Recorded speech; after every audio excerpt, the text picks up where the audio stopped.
Can you hear me in the back? Okay, I'd prefer not to use the mic, thank you. Okay, so yeah, my name is Claire Lowstuter. I'm fortunate enough to work with several partners in this community on Farm to School. So this is a brand new logo that we got recently through a marketing grant. So I wanted to show that off with everybody today. It's kind of its debut, really. So this is my husband, Derek. We have a farm east of Bismarck. We raise ducks for eggs, and that's my mini-me there. And we've lived in North Dakota since 2013. We moved for work. We're from Colorado. A lot more jobs to be had here, and it's been a great step for us. We've learned a lot. We've been able to purchase land and do a lot of great things. Okay, so what is a local foods coordinator? From our website definition, supporting a robust, sustainable food system. So these three political subdivisions of Bismarck saw the need to have a person dedicated to doing local foods work in the community. A lot of people were doing it on a volunteer basis or part of their job, but there just needed to be a little more cohesion there. So with Bismarck Public Schools, that's what I'm going to be talking about today. There is the Farm to School program that I partner with them on. Bismarck Parks and Recreation District is where my position is actually housed within. And so they have a community orchard on their property. There's a Bismarck Farmers Market that's on Parks and Recreation property, and I work a lot with them. And then various other things. There's the after school program and the summer program where I do some farm to school education. And then with the city of Bismarck, I partner a lot with Bismarck Public Health on local foods initiatives. So what is Farm to School? Well, the three main things we think about are procurement, so actually getting the local food into the school, education, so kind of connecting the kids with that food they're eating, and then school gardens. So why Farm to School? One of the things that in Bismarck we really tout as a pro would be that it's a bulk sale. I love farmers markets, don't get me wrong, but it's not for everybody, and you might be there all day and you don't know what you're gonna sell. You know, I mean, obviously some of us have a very good customer base, but for some people they wanna make one big drop. And so that's what, in a larger community like Bismarck, you're able to drop off literally hundreds of pounds of vegetables in one go, and it's gonna be used. It doesn't have to be perfect. It doesn't have to be that perfect, beautiful washed produce. We do want it to be somewhat clean, but whole, uncut is what they're looking for. In good condition. We don't want a bunch of bruised stuff, of course, but it doesn't have to be the most beautiful. And you're feeding local kids. It's kind of that feel-good feeling of supporting kids in your community. Some of them, especially in Bismarck, we've noticed that a lot of children don't have any interaction with farm life anymore. They live in the city and that's their world. And so your local food could be the freshest, best tasting local produce they're getting. And then connecting with your community. So we're really trying to promote our farmers within the cafeteria, saying, hey, look, there's Forager Farm in Mandan or Roving Donkey Farm in Bismarck, and maybe they then see you at the food co-op or the farmer's market or in another outlet. So that's really bringing you more to the forefront. Okay, so here's one of my favorite farmers here. So in Bismarck, we're focusing on procurement and education. School gardens are kind of tough in North Dakota. As you might imagine, the growing season doesn't really match up with our school year. And it's tough to find somebody that wants to manage a school garden in the summertime. And so Bismarck Public Schools had been working on Farm to School for a while, but they just didn't have the time to really dedicate to going further with it. So I came on last year, about a year ago, and the local foods coordinator position is only about 2.5 years old. And so we're still kind of figuring out what can be done and where potential is. And since I've started, we've evolved a lot with the Farm to School program.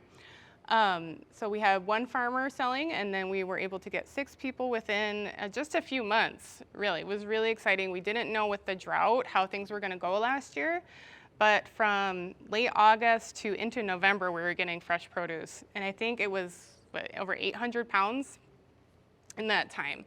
And then we partnered with Stoll Farms in Baldwin for field trips. And that was happening before I came on board, but then we had a really fun time last May with some field trips up there. Okay, so I talked about the education piece. So I just wanted to highlight the field trips last year because it was really fun. We had 11 classrooms from 5 different elementary schools. So each day, so that was on 5 different days. And so they'd take a bus from one school with 2 or 3 classrooms. We ended up being able to serve 207 students in 2nd and 3rd grade from Bismarck Public Schools.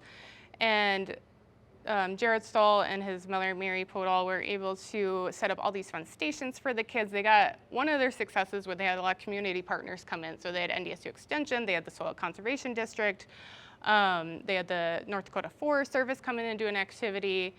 And so the kids got to interact with livestock, they planted a seed, and then I think on the right here, they're doing a tree activity.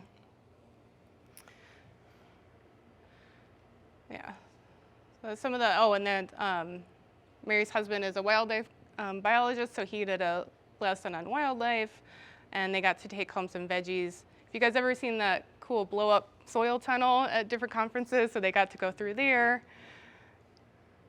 And then we did a survey for all the teachers that participated, and it was overwhelming how much the kids loved it. So there was a rabbit, there's chickens, and so they're looking at the irrigation there. So we just got some really good feedback, and we presented to the public school board also, and just kind of we're highlighting the success of our farm to school program, including these field trips. And what I like is for the kids, it really brings that full circle. So maybe they saw the cucumbers or their tomatoes in the classroom or the cafeteria, and then they got to go out with their friends and actually be on the farm where their food's grown. And then another thing I'm working on right now is a partnership with NDSU Extension where we're doing some education in the after-school program that's run by Parks and Recreation. So we had Kelsey, the horticulture agent here, and then Tyler is the agriculture agent, and they came. We got 2 more weeks of it, and we're going to do a little more on actual foods. We're going to make a couple recipes with the kids. So one thing we've learned is that this is a little too formal of a curriculum for an after-school program. The kids, they really like the interactive stuff. So we tried to do energizers, and they got to plant a seed last week, but some of it is just, it's a PowerPoint. And one kid remarked, it's like more school. So we're kind of learning, okay, maybe we don't do that again. We try something else. Okay, so procurement. Just wanted to highlight some of the things that we've done in Bismarck. This is a processing machine that they have that can slice those cucumbers of any size. Of course, it helps if they're somewhat uniform, but we've got some great staff that can make it work. So Bismarck is the largest school district in the state, which was one of our obstacles because some producers are a little overwhelmed by that. Like, I can't do 13,000 meals a day. We don't have to. And so we started small. We said, if we only get into a couple schools, that's okay. It's a couple schools. Those kids are getting some produce. And we have Gina, our produce person, is here too to really make sure that everybody gets to try something. Maybe we've got sprouts, cucumbers, radishes. It's really great how she knows exactly how much to send out to all the different schools.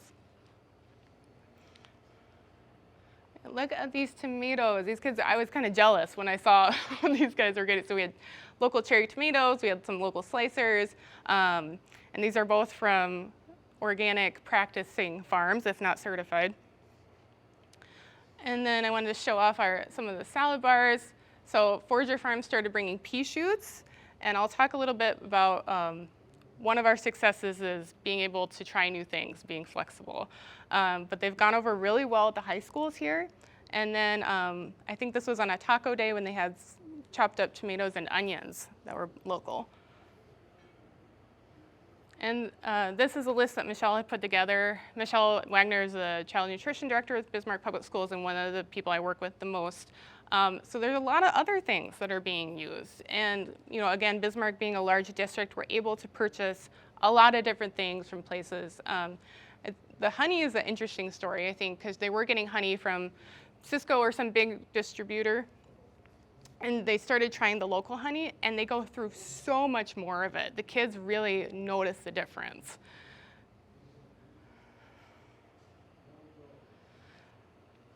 So a lot of people have been asking us, how can I do this in my district? Well, you got to start building relationships, and it's going to look different in every district, every school.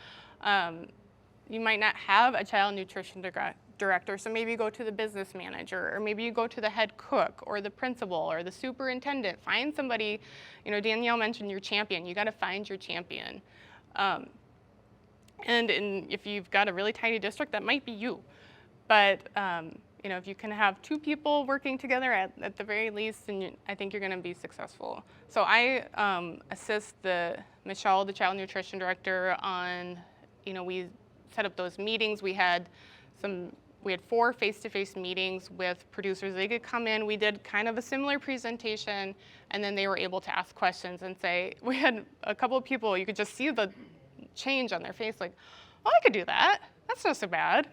But we've got participation from every part of this. So the cooks are even, hey, I noticed there's this lettuce person. Can we get local lettuce?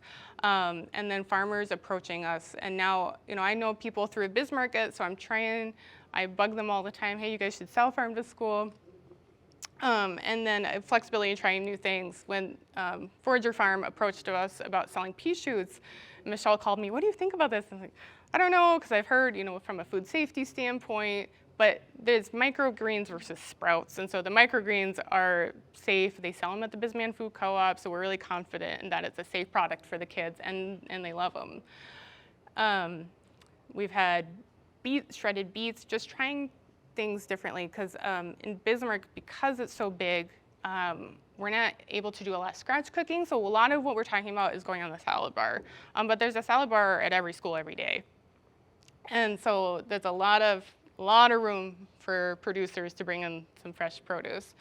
And then, those are some of the challenges I talked about, but again, we're working through it. We've had somebody say, well, what if I came in the summer and we processed green beans and then we saved them for later? Like, how could that work? We've got, so just conversations that are continually happening and trying to evolve.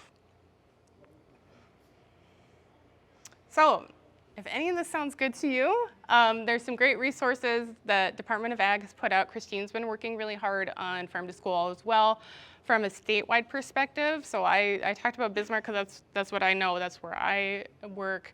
The Farm to School, the National Farm to School Network has a lot of great resources and training opportunities. Farms just did webinars last month about a lot of the same stuff, but on a little broader scale. And so I would just recommend, like I said, find the person who's going to work with you at the district or the school, wherever that is. And then, have them come out to the farm or whatever it is that you can kind of sell them on your product as you would any other retail outlet.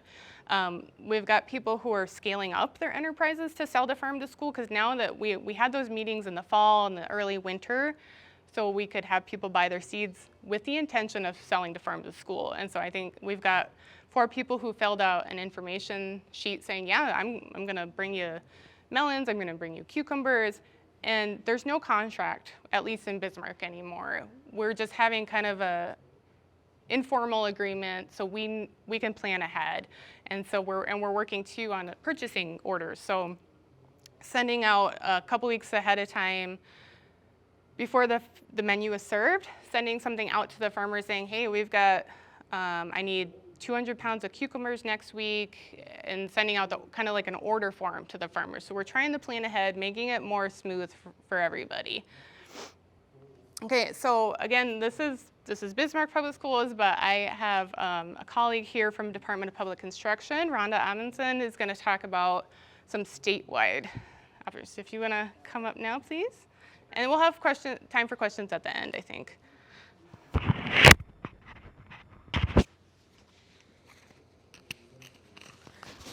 Thank you, Claire. Yes, I'm Rhonda Amundsen. I'm coming from North Dakota Department of Public Instruction. Our little section of public instruction, though, is the Child Nutrition and Food Distribution Department. Little background about myself, though. I've been here since 2017, but I'm coming from Minnesota, so opposite side. And I was a food service director beforehand, before I came to this position. And so I can kind of talk to you about how the schools work with you coming into the school and trying to sell your product to the kitchen. So let's go on. There we go. This year, the schools have a unique opportunity to purchase locally grown anything. They are going to receive, they haven't received quite yet, the supply chain assistance funds from the USDA. There has been just a tremendous challenge this year getting food, any kind of food, into the school kitchens. And USDA has recognized that, and they are going to give each school district in the state, across the nation, $5,000 per school district, plus then it's about $12 per student in the school district. So Bismarck is going to receive a whole lot more, but even little Bacher down south is going to receive $5,000 plus $12 per student to purchase food. They were supposed to get it around March 1st. There's some legal things that they have to sign first, but they have to spend it through next year into the following year. And so this is going to allow them to look at local food that may cost a little bit more. And we're going to talk a little bit about pricing in a bit. But I think this is going to be very important for your school districts to look at any type of food that they can get into their school. USDA says it has to be for minimally processed food, and it has to be domestic only. You'd think, duh, it has to be domestic. Yes, the schools are, by mandate, that they have to buy American products. However, we do give them exemptions for bananas, pineapple, mandarin oranges, and papaya. Those are not grown in a large enough supply in the United States, and so they can purchase those things that are not grown in the United States. With this money, they can't even buy those bananas. So it's got to be domestic products only. We in our department are really encouraging that they source it from their local area, that they use this $5,000 for local food. For minimally processed, they're saying, well, does that mean that I have to get a raw tomato and then chop it up myself? No, they can get canned crushed tomatoes. They can buy in, they can use it for shredded cheese. The whole wheat flour, that's been processed, but it's considered minimally processed for what we're doing with this money. And sliced vegetables, so they can buy in those already cut up vegetables. What's unallowed is the pizza. So they could take all of this stuff and make their own pizza. They just can't buy in the pizza or the lasagna or the burrito that has been made with those food items. And so we're really encouraged all local foods that are being produced. One of the things that you're seeing in the news right now is this local beef program. And this was a program with IBAN, the Independent Beef Producers of Beef Association of North Dakota. And they donated beef to 12 schools to get them to try it and then really think about the procurement side of bringing in local beef into the schools. We heard so many comments that the kids recognized the taste, that it was a tastier product coming in. The kitchens, the cooks said that they were getting a better yield off of the product, even though it was an 85-15 product that they were cooking with, compared with what they were cooking with the commodities or what they were getting from the food distributor. They were getting a better yield off of that beef, and it was just a really great program. So we have, our department did put together some resources for our kitchens on how do you think about procurement with a local producer. They're so used to just getting on their computer and looking through the food distributors' order list and just clicking a button, I need this, I need this, and I need this. They may have looked at the prices at the beginning of the school year, but they think that those prices are static across the board. And so how do you think about developing that relationship with someone that you've not done it before with? So we've developed some resources, a sheet on procurement that's been sent to the school kitchens, telling them how to deal with you as a farmer coming in and saying, I've got this to sell to you. Well, then what are those things that you need to think about? And that was what we were trying to do with this donated beef. So Claire has talked about a lot of the things that I'm going to put up here, but this is from the kitchen side, thinking about that you both need to do your market research. The school cook knows what she's been, or he has been purchasing their carrots or their beef from the food distributor for, so they have a price in their mind. But you should know what your price is coming into the school kitchen, and you can negotiate that. And that's why I put that supply chain assistance funds up there earlier, because you do have a little wiggle room now to say, you know, yeah, my price may be higher, but these are the benefits you're going to get. My product is going to be a little tastier. I can bring it to you at this date and that date. But it does not need to be all school year, as Claire said, that you may only have vegetables in the beginning of the school year. You may be producing the microgreens that you can only bring them once a month, whatever that schedule. The school does have that food distributor backup, so they can source their food usually in normal school years from another source. But bringing in local food, I think, will be a highlight for the school kitchen and the students as well. Do discuss your payment, know who you're going to get paid from. At the farmer's market, you're just exchanging with one person. In the school district, you may have several steps. You will definitely need to give an invoice. The school kitchen or whoever takes in that product will have to check in the product. They sign, initial that invoice, and it goes to the business manager. The business manager has to get it approved from the school board in most school districts. There are some different methods in some of our smaller schools, but usually you are not paid that same day. So you just need to know what that routing and payment is in the school district. And do discuss it at the beginning so that you're not surprised at the end. Oh, why am I not getting my money until the next month?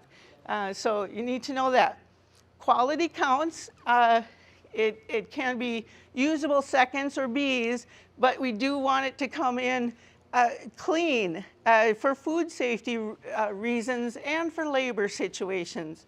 And if you have the good agricultural practice certifications or any of those things, that can be discussed in your marketing research, that's some kind of benefit for the school. But you don't necessarily need to know that. The school does need to track where their food is coming from. So they should have a tracking form that they're writing down. We received this amount of carrots from this farm, and this local beef came from that farm. But food safety inspections for produce is not necessary. I should say, though, that for local beef, it does have to be inspected. It has to be done, processed through a federally or state inspected processor. It can't be just done in the home, or it even can't be done through a custom processor. So it has to have that seal, and the health inspectors will be looking for that.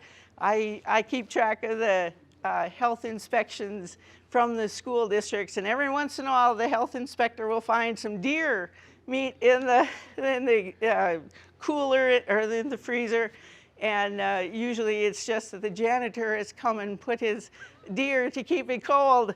Anyway, it does have to have that inspection seal. For contracts, right now, in this supply chain disruption that we've had, we're under emergency procurement, so the schools do not have to have, per se, contracts set up. We will be going back to regular procurement when things settle down. Regular procurement means that the school has went out and sought bids for things that they're buying $50,000 or more. Most of the time with local food, school districts are not buying $50,000 from a local producer. But if that does happen, you will need to compete with the other food distributors or other people. The school needs to put out and receive 3 bids. It's called 3 bids and a buy. So I just wanted to bring that up, that we do have, in the school world, we do have a mandate that things are equal. Even in this time of supply chain disruption, if there's 2 groceries in the town and the school district can only get their food from the grocery store, we're asking them that they give both groceries equal shot at getting that money, so that you're not doing favoritism. I think that's the last of my slides, and I just wanted to say that we are seeing a surge in the amount of local food coming into our school kitchens. And I just read an article yesterday about a 7th grader down in Nebraska whose family has beef cows, and he was wondering why his family doesn't ever sell their meat to the school. And he actually approached the school board to get the ball rolling. So yes, whoever you know in the school district, be approaching them and saying, can I interest you in getting my product into the school district? I think this is going to be the way the world is going to be working from now on, that we need to be relying on our neighbors to help us get through every day as this world turns and flips and does what it does. So I will be around if you have questions. If you need a contact, if you don't know a school board member or a teacher or the kitchen manager or the business manager in the school district, we do have a list of all those people, and you can give us a call. I'm at the 2260.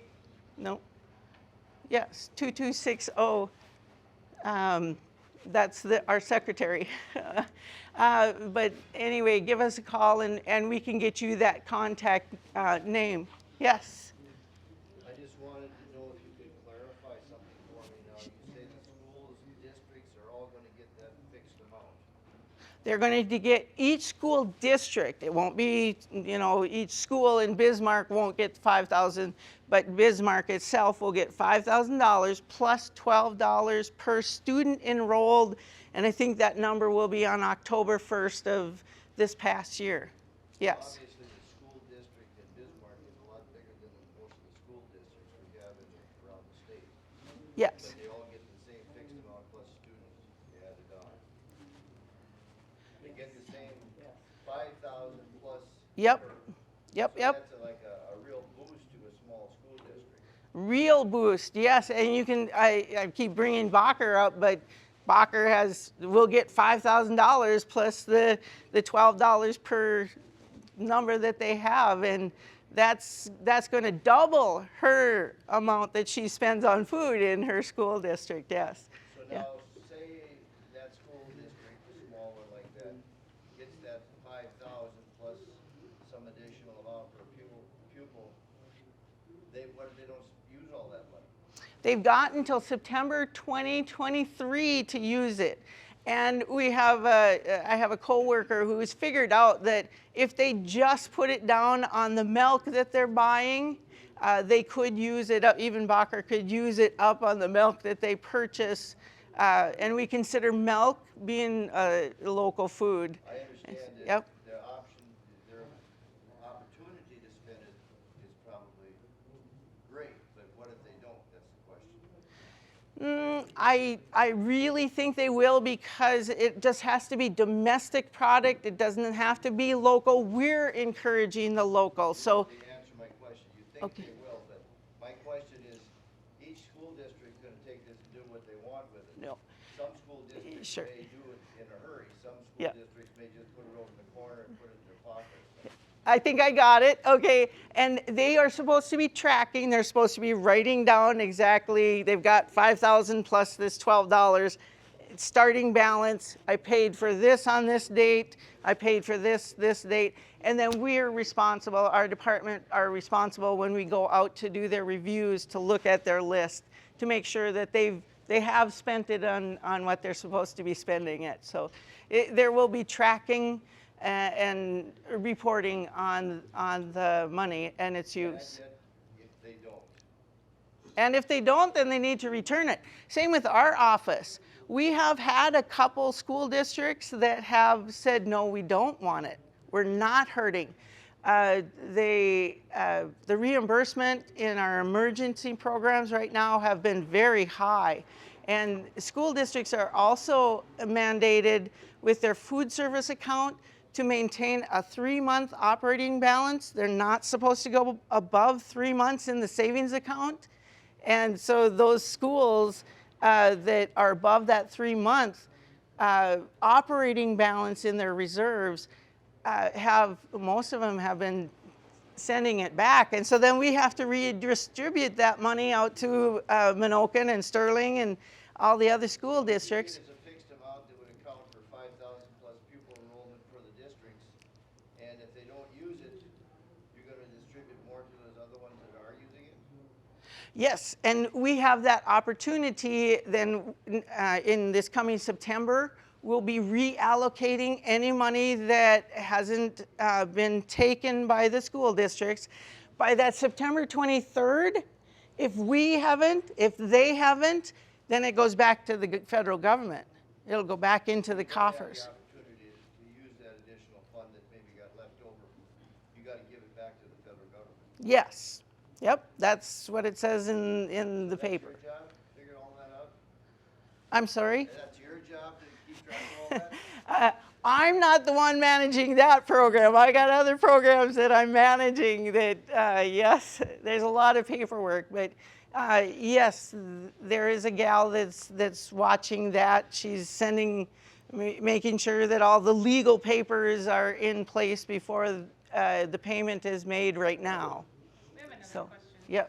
yes. Do you have any programs going on to deal with capacity building and education for the dining services staff, especially in the more rural districts?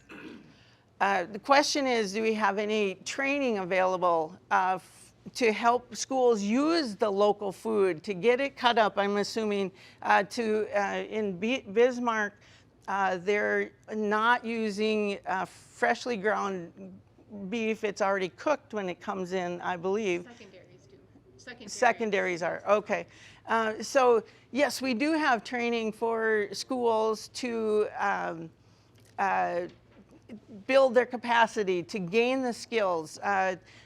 USDA has funded the Institute of Child Nutrition, And there are so many trainings available for schools, even in knife skills, learning how to cut a cantaloupe most efficiently is just interesting. Watermelon sticks is the most efficient way to cut up a watermelon. So Institute of Child Nutrition has all those trainings available. They are available to anybody for free. Even our food safety classes are through the Institute of Child Nutrition. Our department is right now writing a grant to also do some incentivized trainings. Not next year, we'll be developing them if we get our grant, but the following year to go out to the rural schools, do one-on-one training with those people. Yeah, And there's also thank you. the nutrition conference. They're going to have a local food Great, session, I believe, what Deb said. okay, So there is some, Yeah.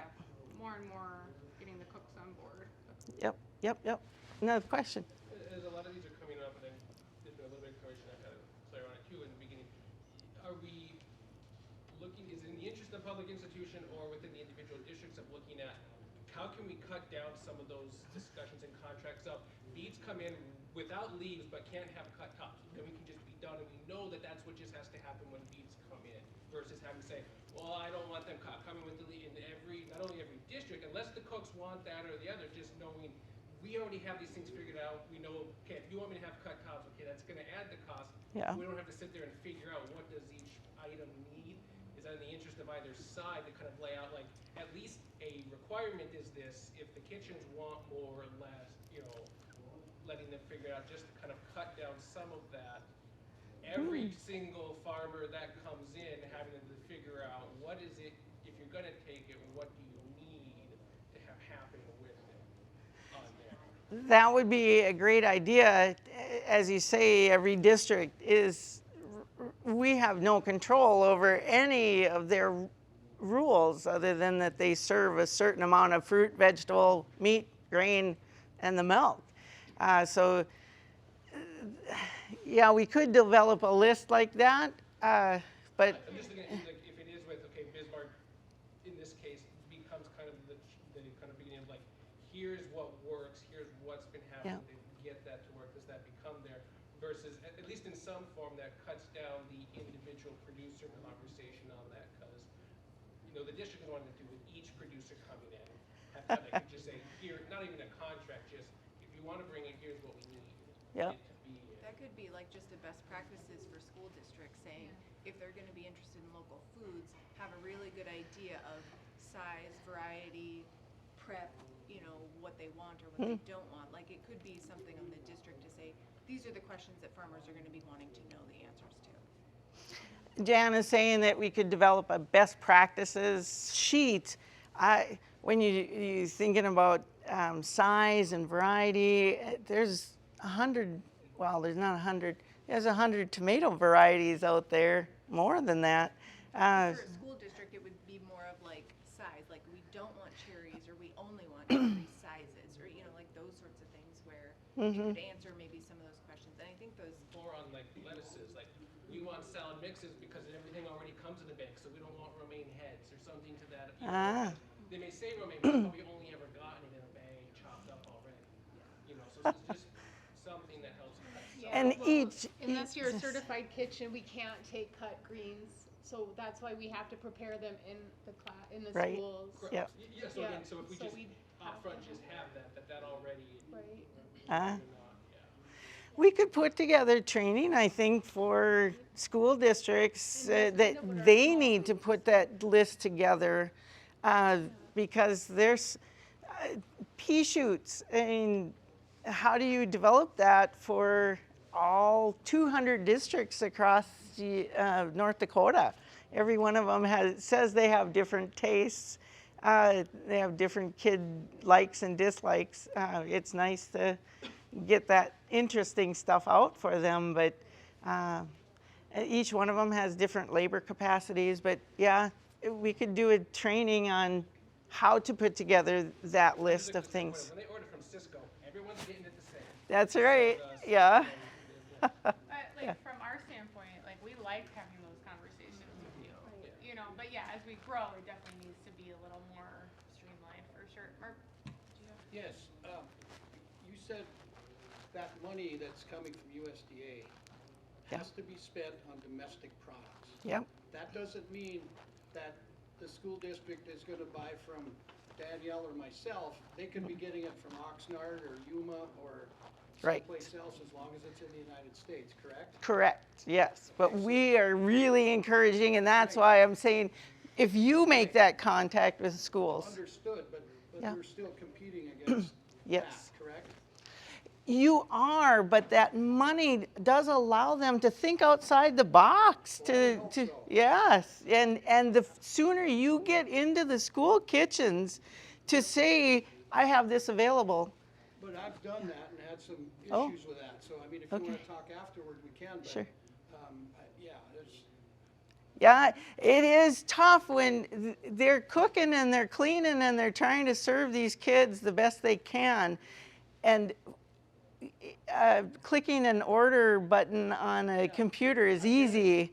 It's tough, but I think if you get the kids to encourage it, get the school board to encourage it, get everybody around them saying that this is a great idea, we need to try it. And once you try it, you're more likely to buy it. well, but Yes. I beg to differ because Okay. I donated Oh. some produce and that they didn't want any more of it, so. Really? Speaking even yes. from a Bismarck, which is a big district, and I'm the one that's processing. When we do 300 pounds of cucumbers, that's me. That's one person. So when it's one person ordering the food, cooking the food, processing Yeah. everything, and I have multiple hats too, it's a lot. So, Yeah. but it's doable. Yes, but it is. And so hopefully Yep. down the road they will be open to doing that. But it is a lot. Yeah. It's Right. I would agree. Yeah. I got a question. Mark just brought up, a big question mark here.